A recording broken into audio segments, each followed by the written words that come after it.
दादी माँ बताओ ना, ये सुनैना कौन है और ये बार बार मेरे सपने में क्यों आ रही है? मेरी प्यारी बच्ची, अतीत को भूलना आसान है लेकिन पूरी तरह से छुटकारा पाना, ओह काश ये भी भूलने जितना आसान होता। दादी जी, ये आप क्या बोल रही हैं? मुझे सुनैना के बारे में बताओ ना। ठीक है बेटी, यदि तुम जिद कर ही रही हो तो सुनो। बात करीब 10 साल पहले की है।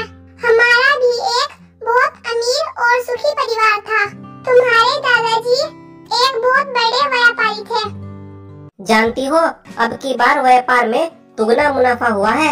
मेरी तो बस यही इच्छा है कि आप इसी तरह तरक्की करते रहें। अरे बस बस, इतनी तरक्की का क्या करना है? बस घर में खुशियाँ बरसती रहे और हंसी खुशी वाला परिवार हो। अरे शकुंतला, घर में बेटा और बहू दिखाई नहीं दे रहे हैं? दिखाई कैसे देंगे? घर के पीछे झूले में बैठे होंगे। व्यापारी घर के पिछले हिस्से में जाता है। पिताजी, आप कब आए? अब की बार आपने आने की खबर ही नहीं दी। अब की बार तुमको सरप्राइज जो देना था।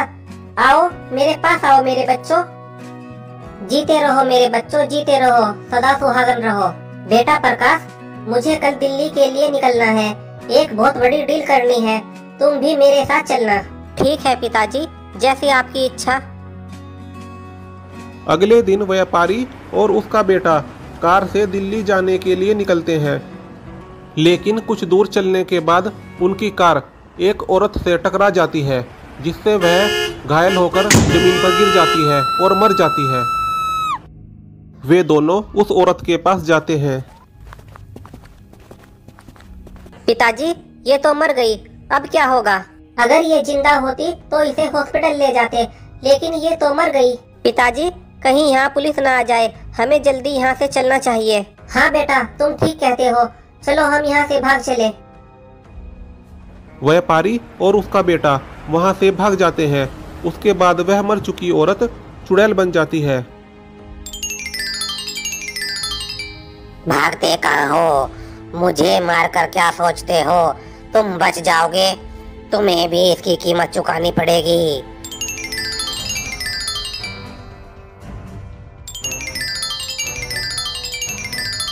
पिताजी पिताजी, सामने देखो, कितनी भयानक चुड़ैल। बेटा गाड़ी पीछे करो, कहीं ये भयानक चुड़ैल हमें मार न डाले। लेकिन कार अपनी जगह से हिल भी नहीं पाती, जिससे व्यापारी और उसका बेटा चिल्लाने लगते हैं। बचाओ चुड़ैल, बचाओ। चिल्लाओ और जोर से चिल्लाओ, तुम्हें कोई बचाने नहीं आएगा। मैं सुनैना हूँ और सुनैना से कोई नहीं बच सकता। लेकिन तुम हमें क्यों मारना चाहती हो? हमने तुम्हारा क्या बिगाड़ा? तुमने अभी अभी अपनी कार से मुझे टक्कर मारी और मुझे तड़पता हुआ छोड़कर भाग निकले। मुझे हॉस्पिटल ले जाना भी जरूरी नहीं समझा। अरे पिताजी, लगता है कार एक्सीडेंट में मर चुकी औरत चुड़ैल बन गई है और अब ये हमसे अपने मरने का बदला लेना चाहती है। देखो चुड़ैल, हमने तुम्हें जानबूझकर नहीं मारा। एक्सीडेंट होने के बाद तो हम तुम्हारे पास गए थे, लेकिन तब तक तुम मर चुकी थी। खामोश, क्या तुम्हारी झूठी कहानी से मैं जिंदा हो सकती हूँ? मेरा भी एक परिवार था, अब मेरे बच्चों की कौन देखभाल करेगा? ये सब तेरी वजह से हुआ है। अब मैं तेरे परिवार के एक एक सदस्य को चुन चुन कर खत्म कर दूंगी। बचाओ बचाओ चुड़ैल, बचाओ, कोई हमारी मदद करो, ये चुड़ैल हमें मार डालेगी।